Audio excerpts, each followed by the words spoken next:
Bonjour à tous et bienvenue dans ce nouvel épisode de l'émission Sales Vie. Aujourd'hui, j'ai le plaisir d'accueillir Augustin, qui est expert en prospection téléphonique. Il a aussi créé un podcast appelé 100% Cold Calling. Comment vas-tu? Ça va très très bien et toi? Petite correction, le callcast c'est le podcast c'est Callcast. Ah oui, ouais, donc tu as créé un podcast 100% pour Cold Calling 100% qui dédié est au call voilà, call, c'est ça. avec 100% dédié au cold call. Donc aujourd'hui, voilà, donc on va parler de comment mettre en place une stratégie de cold calling efficace. Mais avant de commencer, est-ce que tu peux te présenter et nous raconter un peu ton parcours? Ouais, pas de souci. Bah, écoute, je m'appelle Augustin Tonnel, j'ai 23 ans. Ça fait 8 ans que je fais de la prospection téléphonique, donc ça surprend un petit peu, mais j'ai commencé quand j'avais 15 ans, Ah ouais. par des missions d'intérim, par des petites missions à droite à gauche. Après c'était dans les assurances, après c'était, dans des startups. J'ai vraiment parcouru plusieurs entreprises, mais ça le cœur de mon métier à chaque fois c'était la prospection, c'était le commerce. Et là aujourd'hui je me retrouve dans une agence de prospection à Paris qui s'appelle Thinker, où nous en fait on apporte du business, on apporte, des rendez-vous, pour nos clients dans les hautes technologies. Et en parallèle de ça, j'ai créé mon entreprise. Je suis auto-entrepreneur, euh, où je donne des coachings, je donne des formations aussi sur le sujet de la prospection, parce que c'est un sujet qui me passionne vraiment. Et comme tu l'as dit, tu l'as très bien dit au début, j'ai aussi lancé mon podcast sur le sujet qui s'appelle Callcast, où j'aime inviter d'autres experts du sujet pour donner leur vision du call. Merci beaucoup pour cette présentation. On va rentrer dans le vif du sujet. La première question que je vais te poser, on entend souvent dire que le cold calling ne marche pas. Mhm. Aujourd'hui, toi, en tant qu'expert, tu as un avis opposé. Mais aujourd'hui, enfin plutôt pourquoi est-ce que le cold calling aujourd'hui est toujours efficace? Pourquoi le call sera toujours efficace? C'est parce que ça sera le moyen le plus direct et le plus rapide de toucher ton prospect.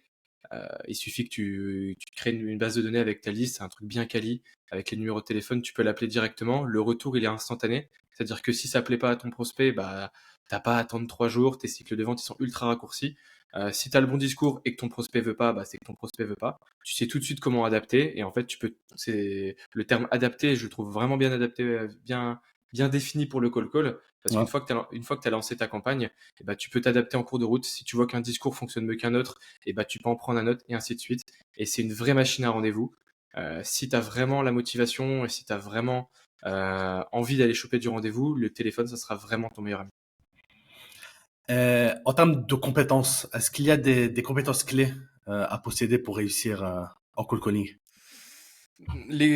J'ai envie de dire l'écoute, mais même pas. Il faut surtout avoir de la motivation. Il faut surtout, pour moi, c'est aussi une grosse question de mindset. Tu auras beau avoir les meilleures techniques du monde, savoir passer le barrage secrétaire, savoir passer X ou Y objection. Si tu vas en traînant les pieds ou si tu vas en tirant la gueule, c'est même pas la peine. Parce qu'en fait, au téléphone, tout s'entend. Vraiment, tout s'entend. Le sourire, tes petites réactions, tes petits soufflements de nez, tout s'entend. Donc si t'as un air un peu désinvolte ou si t'as, comme tu dis, si tu fais la gueule, ça sert vraiment à rien d'y aller parce que ton prospect il va l'entendre et il y aura tout sauf envie de prendre un rendez-vous. Donc, il faut vraiment avoir la volonté de dégager quelque chose et de vouloir aider en fait ton prospect, tout simplement, quand tu décroches ton téléphone. Et je vais pas commencer à dire qu'il faut savoir parler, qu'il faut avoir la tchatch. Ça c'est totalement faux. C'est entre guillemets un gros cliché qu'on a sur le call. Mais je connais énormément de bizdev qui sont ultra introvertis. Mais par contre, ils s'éclatent au téléphone parce que bah ils chopent un max de rendez-vous et ça apporte du business, quoi. Et avant d'aborder un cold call, donc on a toujours ce freinage psychologique. Je pense que beaucoup de personnes qui veulent se lancer dans le cold call. Et je pense c'est pour ça aussi qu'il y a cette image où le cold calling ne marche pas, parce qu'il y a beaucoup Mhm. qui abordent peut-être la personne de la mauvaise manière. Est-ce que toi tu as des pratiques, ou plutôt de ce que tu as pu voir avec les accompagnements que tu as fait avec tes clients, est-ce qu'il y a une bonne pratique pour bien aborder le prospect au téléphone? Est-ce qu'il y a des petites méthodes, des petites techniques ou peut-être des manières d'aborder qui marchent plus qu'un autre, etc. Bah, pour répondre à ta première question, pour les freins psychologiques, pour se mettre dans le bas, chacun a un petit peu sa méthode et chacun justement doit trouver sa méthode. Moi, pour le coup, je suis un grand fan de sport. L'idée, c'est de me challenger, en fait. C'est de me dire, je vais aller choper un maximum de rendez-vous. C'est ce côté un peu compétition. Il y en a d'autres, ils aiment bien avoir sur leur bureau une photo de leur femme, une photo de leur fils ou une photo d'un être. Ça les rassure, ça les met dans de bonnes conditions avant, parce qu'au moins, ça leur donne le smile et puis ils peuvent envoyer la purée tout de suite. Donc, chacun doit un petit peu trouver sa petite méthode pour se mettre, je reprends ce que j'ai dit avant, dans un bon mindset, parce que c'est ultra important, c'est sous-estimé, mais c'est ultra important. Et sur un petit peu les bonnes techniques pour accrocher ton prospect, bah, tout à l'heure, tu parlais de qualité. Dans tous les cas, il faut être ultra confiant. Pas trop confiant, pas arriver en mode, je suis le roi du pétrole, le rendez-vous, t'es obligé de me le donner, surtout pas. Mais il faut vraiment arriver avec de la confiance. Faut pas arriver en hésitant, faut pas bégayer au téléphone, parce qu'en fait, ça fait vraiment pas pro. Et au téléphone, un appel, c'est entre 1 minute et 2 minutes grand maximum. Et il faut vraiment que faut vraiment que t'envoies la sauce, que t'envoies la purée sur ces 2 minutes. Ton discours, il doit être rodé. Tu dois savoir quoi dire. Et les objections de ton prospect, tu dois les connaître. Donc, connaître les objections de ton prospect, déjà, toi, ça va te permettre d'être plus en confiance. En fait, c'est un peu comme un jeu, c'est un peu comme un jeu d'échecs. Toi, t'avances la première pièce, lui, il t'envoie une objection dans la gueule. Et si toi, tu les connais et tu sais comment répondre rapidement, et ben, en fait, tu vas être en confiance. Tu vas être en confiance plus rapidement et ça sera vraiment du tac au tac. Et ton prospect, je vais pas dire, il va rien comprendre, mais ça va être ultra rapide et tout ce qu'il pourra faire, c'est prendre un rendez-vous avec toi.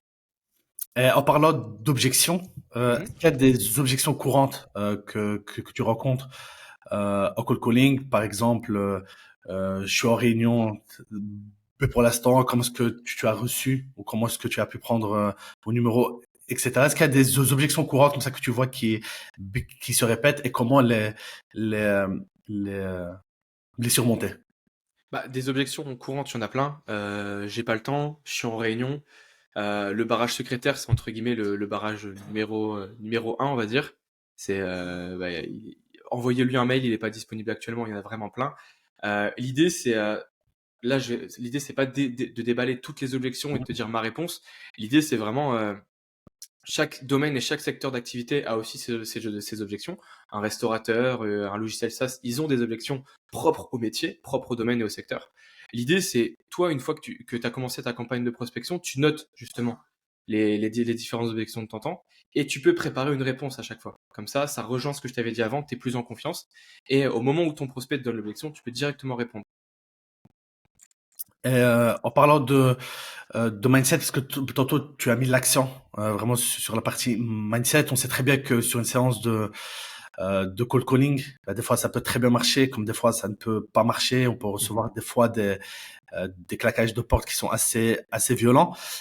Comment est-ce qu'on gère en fait psychologiquement, on va dire en termes de mindset pour maintenir la motivation et ne pas être voilà démotivé après deux trois brejets et garder un mindset qui soit positif en toutes circonstances. Ah, déjà, la première étape, c'est de se fixer des créneaux de prospection. Dans son agenda, on se fixe des créneaux pour pas se dire là, je suis en confiance, je vais pouvoir faire des appels. Faut pas attendre qu'on soit, je vais pas dire attendre qu'on soit bien, ça sert à rien. Faut vraiment se fixer des créneaux en fonction de son secteur, en fonction de son domaine et de son métier, euh, où on aura défini les créneaux les plus adaptés. Ça, déjà, c'est la première étape. Et justement, ces créneaux, ça sera pas plus de 2 heures. 1h30, 2 heures grand maximum. Parce que, comme je te disais avant, faut vraiment envoyer l'énergie, faut vraiment envoyer la purée sur ces sessions. Et quand je te parlais de mindset, c'est très difficile de garder un bon mindset, enfin un mindset de call entre guillemets, sur 3 4 heures d'affilée. C'est ultra fatigant, tu vas être rincé, et à partir de 2 heures, bah, les appels que tu vas faire, ça va être contre-productif. Ça va servir à rien. Donc, j'ai perdu le fil de ta question. Tu peux me la refaire? C'était plus comment gérer en fait Comment gérer le rejet? Ouais, ouais, rejet. ouais. Voilà, c'est ça. C'est quoi? Et la deuxième chose aussi, c'est de dédiaboliser la prise de rendez-vous. C'est une expression que j'aime bien prendre. C'est si toi, tu arrives avec une volonté d'aider ton prospect, que les objections de ton prospect, tu les connais, son métier, tu le connais, enfin, sa situation, tu la connais, et tu viens vraiment dans une volonté d'aider. Si ton prospect, il te claque la porte au nez, il te parle comme une merde, ou il veut pas prendre ton appel ou ton rendez-vous, toi, vraiment, toi, t'as fait ton taf. Toi, t'as été dans une volonté d'aider ton prospect. S'il veut pas, il veut pas. C'est comme si tu voulais forcer quelqu'un qui fumait à arrêter de fumer. Tu vois, Ouais. tu peux pas. J'aime vraiment bien prendre cette métaphore parce que ça sert à rien de forcer. Donc, c'est de se dire, bah, il veut pas de moi. entre guillemets, tant pis pour lui. Et un non aujourd'hui peut être un oui dans 3 semaines. Le nombre de fois où j'ai appelé des prospects et je me suis noté de le relancer au bout de 3 mois, je le rappelle, je sais pas si vous vous rappelez de moi, je sais pas si vous me remettez. On avait échangé il y a 3 mois. Effectivement, la situation c'était compliqué pour vous. C'était pas le projet actuellement. Je vous appelle pour faire un petit point. Ton prospect, il va être content, il va être touché parce que tu reviens vers lui 3 mois après et tu te rappelles de lui. Et deux, tu remets une couche entre guillemets, tu retentes ta chance. Donc Ouais. en fait, c'est vraiment tout bénef.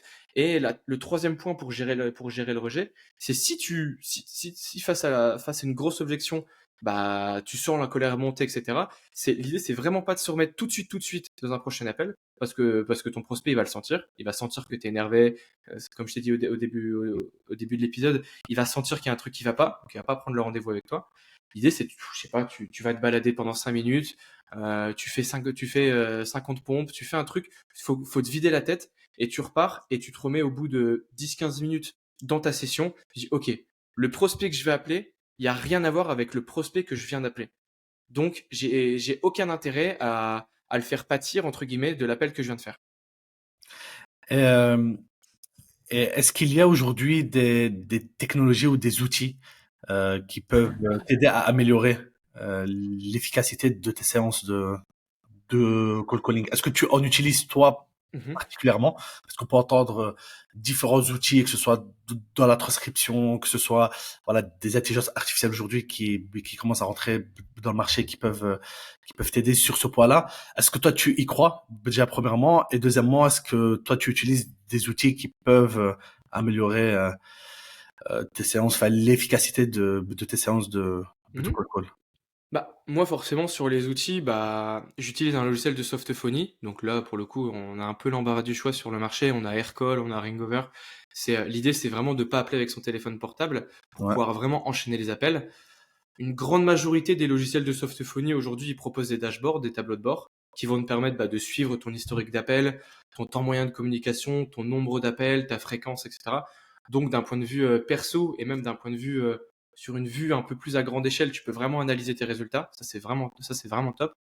Donc ça serait un petit peu sur la partie appel pur, là, le outil d'appel pur. Après, il y a ce que je recommande aussi fortement, c'est un CRM. Si tu peux coupler les deux, moi je suis un peu fan de HubSpot et de Ringover, je couple les deux. Franchement, je peux me créer une liste en 30 minutes, même en 30 secondes. Enfin, en 30 secondes, c'est fait. Tu crées ta liste, tu n'as plus qu'à faire commencer. Et derrière, tu peux dérouler ta liste de prospects. Il suffit qu'elle est enrichie avec le numéro de téléphone. Tu déclenches ton logiciel de softphonie et t'enchaînes les appels. Et tu peux faire facilement 100 appels en 1 heure si t'es bon. Et si t'as que des répondeurs, bien sûr. Ouais. Ouais, bien sûr. Ici, dans l'ère où des méthodes de prospection donc, commencent à se multiplier, on a Mhm. la prospection sur LinkedIn, la prospection par mail, par téléphone, etc., par vidéo, etc. Est-ce que toi personnellement, est-ce que tu conseillerais de combiner peut-être plusieurs ou deux méthodes de prospection pour avoir plus de résultats? Ou est-ce qu'il y a peut-être des structures de campagne qui te permettent de augmenter tes chances d'avoir plus de résultats sur ta partie cold calling? Tout va dépendre de la cible que je vais vouloir adresser.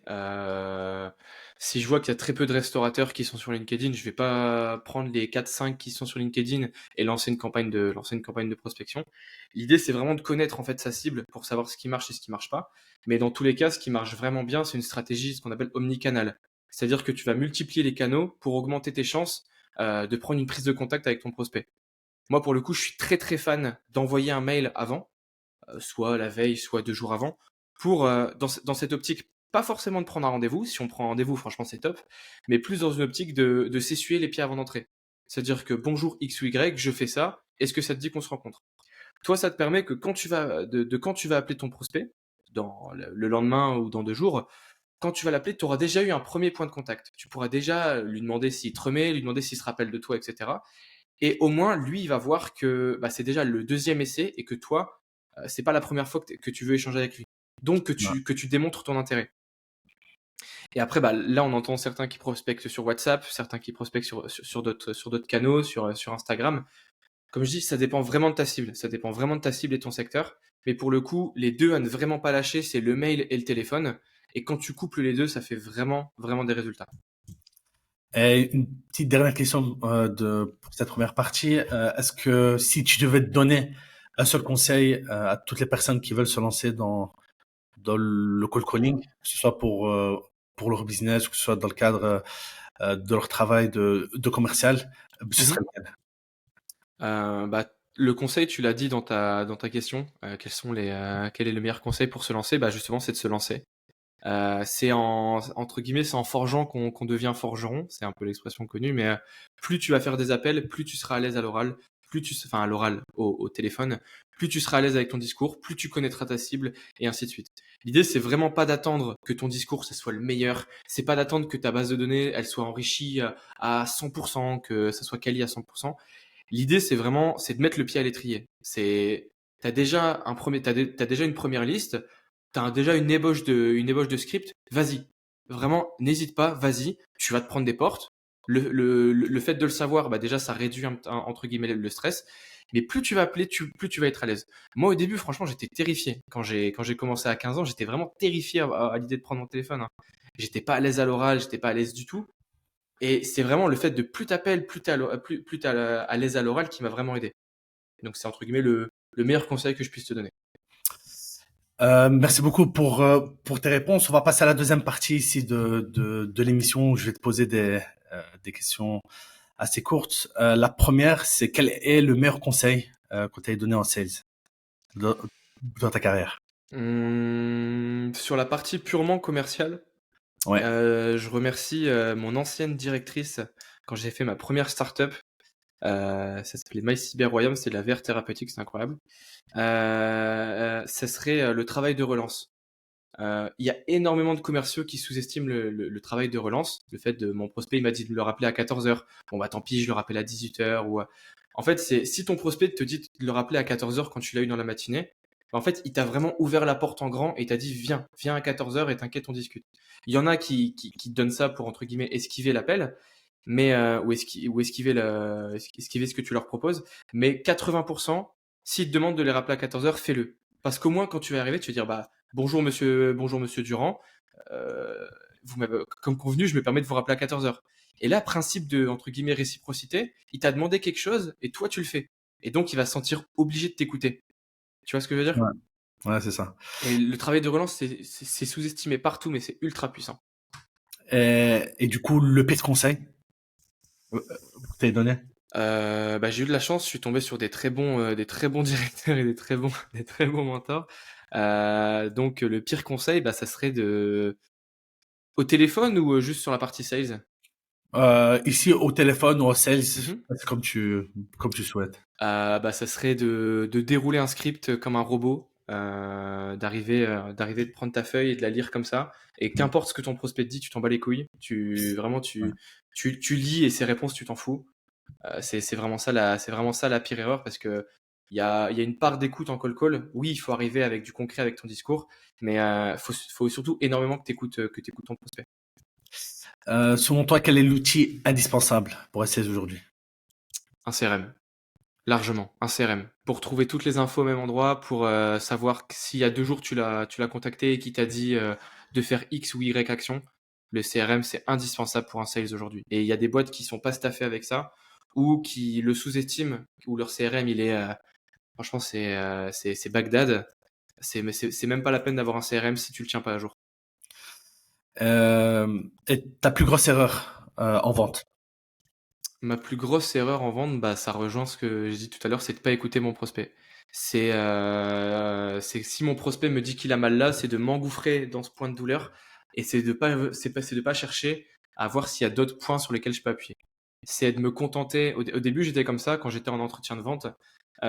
Si mon prospect me disait qu'il avait mal ici, eh ben, j'allais m'engouffrer ici. Dire bah, j'ai une solution pour vous, pour ça c'est parfait, etc. Et j'allais pas essayer de voir pourquoi il a mal ici. Par exemple, s'il a mal au coude, peut-être que ça va faire des douleurs sur son épaule. Forcément, il va pas se tenir de la même manière. Ouais. C'est de voir plus loin que le bout de son nez entre guillemets. Si quelqu'un te posait la question pourquoi devenir sales, qu'est-ce que tu lui répondrais? Parce que c'est le plus beau métier du monde. Sans vouloir faire du bullshit, c'est le plus beau métier du monde. Ça permet de rencontrer un maximum de gens. Ça permet d'aider vraiment. Si tu as vraiment cette volonté-là d'aider les gens, tu peux vraiment t'éclater parce que bah tu réponds à des besoins à droite à gauche, donc c'est ce qu'il y a de plus beau. Et c'est pour ça qu'il y en a beaucoup qui le comparent à des médecins. C'est un peu imagé, mais on est entre guillemets les médecins de la vente. Et, et à contrario, ce que tu détestes en sales?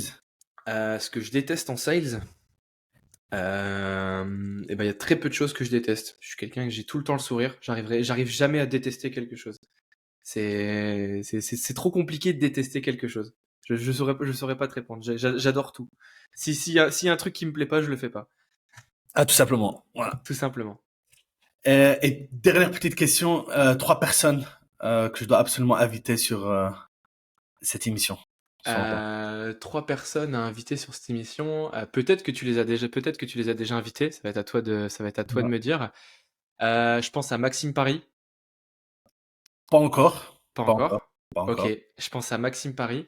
Des profils purement sales, du coup? Ah oui, Ouais. Je pense à Ariel, mais je crois qu'Ariel, tu l'as déjà invité. Ariel, oui, c'était le premier Ouais, de c'était le premier. Bon, là, tu te trompes pas. Je pense à Julien Bouygues. Julia Bouygues aussi, oui. Tu l'as également invité? Je l'ai eu aussi, ouais. Ah, ouais, dis donc, t'en as une paire déjà. Ouais, je pense à Maxime Paris, et c'est à peu près tout sur la partie sales. Ah bah ça va, parfait. Donc, en tout cas, Augustin, je te remercie pour ton temps déjà premièrement et pour Je t'en prie. tes précieux conseils. Peut-être une dernière question pour ceux qui veulent te contacter, enfin qui écoutent l'épisode, qui veulent te contacter. Où est-ce Mhm. qu'on peut te trouver? Eh bien, on peut me trouver sur Spotify, Deezer, Amazon avec mon podcast, Ouais. Callcast. Et sinon, on peut me trouver sur LinkedIn, Augustin Tonnel. Et j'ai à peu près cette même tête sur ma photo de Ouais. profil. Donc ça, bah, je mettrai le lien de ton profil LinkedIn donc en description. En tout cas, je te remercie Augustin pour ton temps. Eh ben, je t'en prie, c'était avec plaisir. On se dit à très bientôt. À très bientôt, salut Abdallah. Allez, merci beaucoup.